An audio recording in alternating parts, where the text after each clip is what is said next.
اعلیٰ عدلیہ اور وکلا کے درمیان تناؤ بڑھتا چلا جا رہا ہے۔ حال ہی میں چیف جسٹس گلزار احمد نے ہدایت دی کہ جسٹس قاضی فائز عیسیٰ کسی بھی بینچ یا کیس کی سماعت نہیں کر سکتے جہاں پہ وزیر اعظم عمران خان کا ذکر ہو یا ان کے متعلق کوئی نہ کوئی کیس سنا جا رہا ہو۔ اس کے اوپر جسٹس قاضی فائز عیسیٰ اور بار کاؤنسلز برہم ہوئے اور بار کاؤنسلز یک زبان ہو کے انہوں نے یہ ہدایت دی اور انہوں نے یہ کہا کہ ہم نے کبھی بھی پاکستان کی لیگل ہسٹری میں یہ نہیں دیکھا کہ ایک جج دوسرے جج کو یہ ہدایت دے کہ وہ ایک بینچ کے اوپر نہیں بیٹھ سکتا اور اس پہ سماعت نہیں کر سکتا۔ اس حوالے سے ہم دیکھتے ہیں ایک رپورٹ۔ سپریم کورٹ کے چیف جسٹس گلزار احمد نے 11 فروری کو وزیر اعظم کی طرف سے مبینہ طور پر اراکین پارلیمنٹ کو 50 کروڑ کے ترقیاتی فنڈز دینے سے متعلق اسقط نوٹس کی درخواست نمٹاتے ہوئے آبزرویشن دی۔ یاد رہے کہ یہ اسقط نوٹس جسٹس قاضی فائز عیسیٰ نے لیا تھا، چونکہ قاضی فائز عیسیٰ نے ذاتی حیثیت میں وزیر اعظم کے خلاف پیٹیشن بھی دائر کر رکھی ہے، اس لیے غیر جانبداری کے اصولوں کے تحت جسٹس قاضی فائز عیسیٰ کو ایسے معاملات کی سماعت نہیں کرنی چاہیے جو کہ وزیر اعظم کے متعلق ہو۔ قاضی فائز عیسیٰ نے دوران سماعت کہا کہ انہیں ایک واٹس ایپ پیغام موصول ہوا کہ NA65 کے MNA کو ترقیاتی کاموں کے لیے فنڈز جاری کیے گئے جو حکومت کے اہم اتحادی ہیں۔ فروری کو جسٹس فائز عیسیٰ نے رجسٹرار کو خط لکھا اور ان سے وضاحت طلب کی کہ ترقیاتی فنڈز کیس میں چیف جسٹس کا تحریر کردہ فیصلہ انہیں دکھائے بغیر میڈیا کو کس کے حکم پر اور کیوں جاری کیا گیا، فیصلے کی کاپی انہیں کیوں نہیں دی گئی۔ اس پر وکلا تنظیموں نے یکزبان ہو کر اس عمل کی مذمت کی۔ پشاور ہائی کورٹ بار ایسوسی ایشن نے اپنی پریس ریلیز میں کہا کہ پاکستان میں ایک نیا لاہے عمل نظر آ رہا ہے جس کے تحت بینچ میں خلاف اٹھنے والی آواز کو دبایا جائے۔ اس طرز عمل کو کہیں بھی نہیں دیکھا گیا اور پاکستان میں یہ عمل جڑیں پکڑ رہا ہے۔ شدید رد عمل کے بعد سپریم کورٹ کی طرف سے ایک وضاحتی بیان جاری کیا گیا کہ جسٹس عیسیٰ کے پرسنل سٹاف نے رجسٹرار کو لکھا کہ جسٹس منصور علی شاہ اگلے ہفتے اسلام آباد میں نہیں ہوں گے، اس لیے جسٹس عیسیٰ چیمبر ورک کو نمٹائیں گے۔ چیف جسٹس نے جسٹس قاضی فائز عیسیٰ کو ایک ہفتے کے لیے چیمبر ورک کرنے کی اجازت دے دی۔ سپریم کورٹ کے جج کو کسی کیس کی سماعت سے روکنے کی مثال ماضی میں ملتی ہے۔ دوسری طرف اسلام آباد ہائی کورٹ نے تجاوزات اور غیر قانونی تعمیرات کے خلاف فیصلہ جاری کر دیا۔ چیف جسٹس اطہر من اللہ نے فیصلے میں لکھا کہ اسلام آباد ڈسٹرکٹ بار کی طرف سے وکلا کو فٹ بال گراؤنڈ یا کسی اور جگہ الاٹمنٹس غیر قانونی ہیں اور جن وکلا کو غیر قانونی چیمبرز الاٹ ہوئے ان کے پاس بھی ریاستی زمین پر چیمبرز کی تعمیر کا کوئی قانونی جواز نہیں۔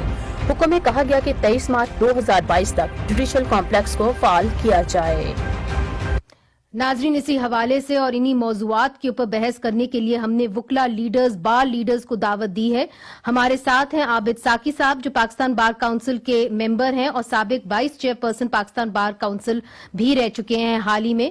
کامران مرتضی صاحب ہمیں جوائن کر رہے ہیں، وہ بھی سابق صدر سپریم کورٹ بار ایسوسی ایشن رہ چکے ہیں اور اس کے علاوہ وہ وائس چیئرپرسن پاکستان بار کاؤنسل بھی ہیں رہ چکے ہیں۔ لال چند صاحب کا جو تعلق ہے وہ پاکستان تحریک انصاف سے ہے، وہ قومی اسمبلی کی قائمہ کمیٹی برائے لا اینڈ جسٹس کے ممبر ہیں اور حکومتی جو موقف ہے اس کو ڈیفینڈ کریں گے یا اس کو جو ہے پریزنٹ کریں گے۔ ساکی صاحب، سب سے پہلے آپ کی جانب آؤں گی۔ دیکھیے، آج سپریم کورٹ نے یہ واضح کر دیا ہے اور یہ کہہ دیا ہے کہ جسٹس قاضی فائز عیسیٰ کو انہوں نے نہیں کہا تھا کہ وہ بینچ پہ نہ بیٹھیں، بلکہ انہوں نے یہ کہا تھا کہ جسٹس قاضی فائز عیسیٰ نے ان کو خط لکھا اور کہا کہ چونکہ جسٹس منصور علی شاہ نہیں اویلیبل اس لیے میں بھی اپنے چیمبر کا کام کروں گا، اس لیے I will not be available for any hearing. تو اس کے بعد آپ کو لگتا ہے کہ جو پورا ایشو ہے وہ اب ختم ہو جائے گا اور جو تناؤ ہے وہ ختم ہوئے گا؟ دیکھیں، کنٹراڈکٹری چیزیں، بڑی متضاد چیزیں ہمارے سامنے ہیں۔ اب دیکھیں کہ یہ کس رخ جاتی ہیں کہ قاضی فائز عیسیٰ صاحب نے بھی تو رجسٹرار سپریم کورٹ کو ایک خط لکھا ہے کہ یہ آرڈر جو انہوں نے ان کو تھرو میڈیا پڑھا ہے انہوں نے کہ جس میں کوئی ایسا آرڈر لکھا گیا ہے، تو مجھے تو نہ سائن کے لیے وہ فائل میرے پاس آئی ہے۔ He was member of that same bench, تو یہ کیسے یعنی without information and without my perusal of the file یہ سارا آرڈر ہو گیا؟ تو وہ بھی پریس میں آیا ہے، آپ نے دیکھا ساری صورتحال میں کنٹراڈکٹری چیزیں ہیں۔ لیکن ایک بات بڑی واضح ہمیں نظر آ رہی ہے کہ سپریم کورٹ میں ڈویژن ہو چکی ہے اور جو ڈسینٹ کی ٹریڈیشن ہے، جو جوڈیشل ٹریڈیشن ہے، اور اس کو بڑے احترام اور قدر و منزلت کی نظر سے دیکھا جاتا ہے کہ اگر کسی کورٹ میں اور کسی لارجر بینچ میں یا مختلف ججز میں اگر اتنی یعنی unanimity of mind, union of mind ہے کہ وہ ایک ہی طرح سے دیکھتے ہیں، تو پھر وہ چیزیں وہ جو ٹریڈیشن آف ڈسینٹ ہے اور جس کی بڑی ویلیویبل کنٹریبیوشن ہوتی ہے ججمنٹ رائٹنگ میں اور ڈیسیژن میکنگ میں، وہ میں سمجھتا ہوں کہ ہیمپر ہوتی ہے اور وہ امپیئر ہوتی ہے. دوسری بات یہ ہے کہ یہ کہنا کہ کوئی ایک بینچ دوسرے بینچ کے خلاف کوئی ڈائریکشن پاس کرتا ہے تو یہ تو سیٹلڈ لا کے خلاف ہے.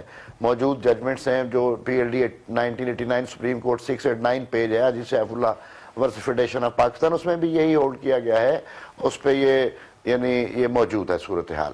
تو اس طرح کا آرڈر تو پاس نہیں کیا جا سکتا. میرے خیال میں یہ جو انڈیپینڈنس آف جوڈیشری ہے اس پر یہ بہت بڑا ایک کڑا وقت آن پہنچا ہے، اور ہمیں بڑے کانشیس اور بڑے سیریس انداز میں ان چیزوں کو لینا چاہیے. اور بار کاؤنسلز اسی لیے اپنا جو ان کا رول بنتا ہے اس رول کو وہ پرفارم کر رہی ہیں. اور میں سمجھتا ہوں کہ ایسے اقدامات نہیں ہونے چاہیے جس سے عدلیہ کی آزادی ہے اس پر قدغن لگے، یا اس میں کوئی رکاوٹ آئے، یا اس میں کوئی یعنی میننگ فل ڈیٹیریوریشن کا امکان پیدا ہو. تو یہ ساری باتیں ایک کانسٹیٹیوشنل ڈیموکریسی میں ان ایکسیپٹیبل ہیں. جوڈیشری کی انڈیپینڈنس جو ہے وہی رائٹس کی کسٹوڈین ہے اور وہ گارنٹی ہے. اگر وہ انڈیپینڈنٹ نہیں ہے تو پھر تو ایگزیکٹو کے خلاف میرے رائٹس کو میں کیسے انفورس کروں گا if judiciary is not independent. جی لال چند صاحب، آپ کی جانب آؤں گی. آپ کی تو پارٹی کا نام ہی انصاف پارٹی ہے اور آپ نے ہمیشہ قانون کی بالادستی کی بات کی ہے. آپ نے ہمیشہ یہ کہا کہ ہم انڈیپینڈنس آف جوڈیشری کے ساتھ ہیں، مگر آج جو وکلا برادری ہے وہ یکجا ہو کے یہاں تک کہ حامد خان صاحب بھی کہتے ہیں کہ جی جسٹس قاضی فائز عیسیٰ کو یہ کہہ دینا کہ آپ اس بار کا حصہ ہی نہ بنے جہاں پہ وزیر اعظم کے بارے میں کوئی سماعت ہو رہی ہو، تو یہ صحیح نہیں ہے، یہ جوڈیشل پریسیڈنس کے خلاف ہے. اور ان کا یہ بھی کہنا ہے کہ یہ جو ٹریڈیشن ہمارا ہے جہاں پہ جو وائسز آف ڈسینٹ ہیں ان کو سنا جاتا ہے، وہ اس کی آپ خلاف ورزی کر رہے ہیں. دیکھیں، پاکستان تحریک انصاف نے ہمیشہ تمام جو جسٹسز ہیں، ججز ہیں، ان کا احترام کیا ہے اور تمام عدالتوں کا احترام کرتی ہے. آپ نے اس کیس میں دیکھا کہ یہ جو فنڈز کے حوالے سے جو سو موٹو نوٹس لیا جسٹس فائز عیسیٰ صاحب نے، تو جو ڈائریکشنز آئیں، ایون پرائم منسٹر کو 248 کے تحت استثناء حاصل ہے، لیکن ان کے ہر ڈائریکشن کو منوان جو امپلیمنٹ کر دیا گیا. اس کے بعد جو فیصلہ آیا ہے it is the court's decision, اس پہ میں نہیں سمجھتا کہ مجھے اس پہ کمنٹ کرنا چاہیے. لیکن میں یہ ضرور کہنا چاہوں گا کہ دیکھیں ماضی میں بھی ایسا ہوا ہے جو مختلف پولیٹیکل پارٹیز کورٹوں پہ حملہ کرتی رہی ہیں. جو کورٹ آرڈر صاحب ایک فارمر پرائم منسٹر تھے یوسف زئی گیلانی صاحب، وہ مسلسل ماضی کی بات ہو رہی ہے نا جی. ابھی جو دیکھیں نا لال چند صاحب، جو پشاور ہائی کورٹ کی طرف، پشاور ہائی کورٹ بار ایسوسی ایشن کی طرف سے ایک اعلامیہ جاری ہوا ہے، انہوں نے تو بڑے سخت الفاظ استعمال کیے جو ہم نے اپنے پیکج میں بھی دکھائے. انہوں نے کہا it seems that Pakistan has pioneered a new law where through judicial edict we exclude dissenting judicial voices from benches and certain class of cases involving the powerful، یعنی ان کا اشارہ وزیر اعظم کی طرف ہے، taking away the prerogative of judges to self recuse.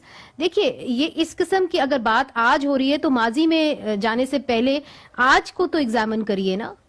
دیکھیں یہ bench اور بار کے ایک اپنے تعلقات ہوتے ہیں، وہ جو چاہے وہ لکھے، لیکن کم سے کم میں اس بات کی سختی سے تردید کروں گا کہ پرائم منسٹر آف پاکستان نے کسی قسم کی کوئی کورٹ کی حکم عدولی کی ہو یا ان کا حکم نہ مانا ہو، نہ ایسا ماضی میں ہوا ہے، نہ پاکستان تحریک انصاف ان چیزوں پہ یقین رکھتی ہے. پاکستان تحریک انصاف اس چیز پہ یقین رکھتی ہے کہ انصاف ہو اور ججز اور کورٹس آزاد ہوں، اعلیٰ عدلیہ آزاد ہو اور لوگوں کے مسائل حل ہوں. اگر وہ بینچ اور بار کے ایشوز ہیں تو وہ خود آپس میں ہینڈل کریں. پاکستان تحریک انصاف کسی کو ڈکٹیٹ نہیں کر سکتی. ٹھیک ہے کامران مرتضیٰ صاحب، لال چند صاحب کا یہ کہنا ہے کہ یہ بینچ اور بار کا معاملہ ہے، تو اس کے اندر حکومت جو ہے ان کا ایک پوائنٹ آف ویو ہے اور وہ سمجھتے ہیں کہ یہاں پہ جوڈیشل انڈیپینڈنس ہونی چاہیے اور ہمیشہ سے ان کا یہ موقف رہا ہے. یہ صرف بینچ اور بار کا مسئلہ نہیں ہے، یہ ملک اور قوم کا مسئلہ ہے. جس طرح سے بھارتی اداروں میں منتری آ رہی ہے گزشتہ